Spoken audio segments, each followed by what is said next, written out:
Qu'est-ce que tu es en train de faire, Stéphane?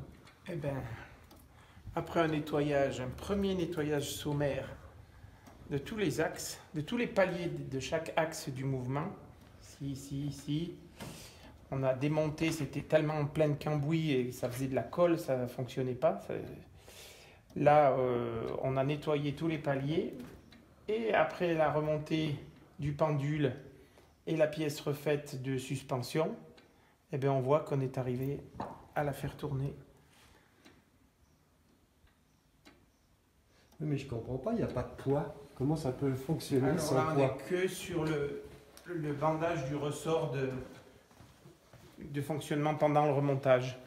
On a juste bandé le ressort Ça se fait qui permet d'autonomie, que l'horloge ne s'arrête pas et continue d'avancer pendant le remontage. Donc du coup, on est juste là-dessus.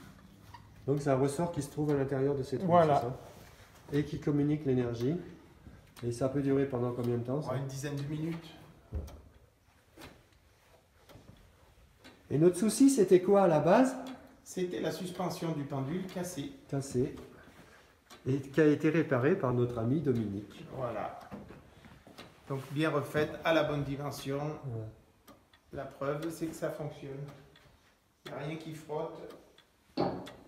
La lame de suspension est à la bonne dimension. Après avoir remis la goupille, on s'aperçoit que elle bat.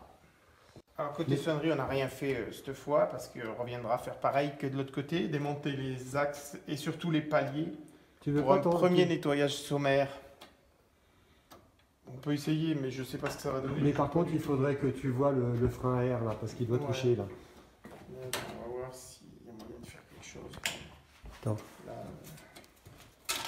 Ouais, il doit Touche. Ouais, mais bon, ça doit aller peut-être. j'ai déjà fait en sorte qu'il ne touche pas, mais... Ouais, sans forcer dessus parce que... Ouais, non, c'est trop grippé. Pour le moment. Donc, il faudra recommencer le nettoyage, Ah oui, ça tourne pas. axe par axe. Ça fait pas le tour. Ça colle. Il y a de la colle, du cambouis qui colle. Les axes sont très... Enfin, les paliers sont très sales. Ça colmate. Ça colmate tout. Donc, on ne peut pas valider la sonnerie, mais on ne se fait pas de soucis. Hein. Non, on y arrivera. Par contre, ce matin, le mouvement s'était complètement bloqué. Hein. Ouais. Complètement bloqué, car collé. Comme la sonnerie maintenant, quoi. Donc là, le mouvement est débloqué. Rien qu'en ayant démonté les paliers et nettoyé au chiffon les paliers. On n'a pas graissé, hein. On a juste démonté pour enlever le gras, la colle.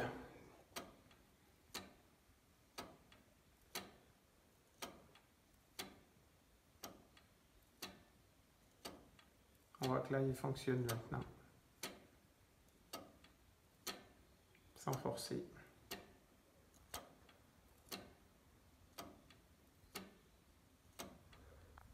Alors, pour finir, on va faire une remarque assez étonnante. C'est que ici, on a, comment ça s'appelle ça, Stéphane? Le baptistère. Un baptistère de 1707.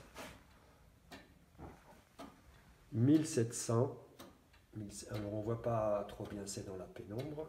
Donc 1707. Et ce qui est original, c'est que il est signé P et F. P et F. Et notre horloge, donc c'est une coïncidence, c'est une horloge qui est signée aussi P et F comme Prost frère, qui plus tard deviendra Paget-Francis. La nôtre, elle est Post-frère et c'est une horloge d'avant 1900. Donc c'est quand même une sacrée coïncidence Ah oui, c'est total d'avoir coïncidence. côte à côte deux éléments de patrimoine signés P et F et P et F. Quelque chose d'unique à signaler. Voilà, Stéphane, est-ce que c'est ton dernier mot? Ben oui, puisque la mission est accomplie. On Et là a fait tourner le mouvement La prochaine fois, on viendra pour... pour la sonnerie et Ah. pour nettoyer, la faire un peu plus jolie encore. Ouais. Et remettre des poids. Ouais. Actuellement, l'horloge est sans poids, les poids sont ici, on a les câbles. Voilà, donc ce sera pour la prochaine fois. C'est ton dernier mot? C'est mon dernier mot.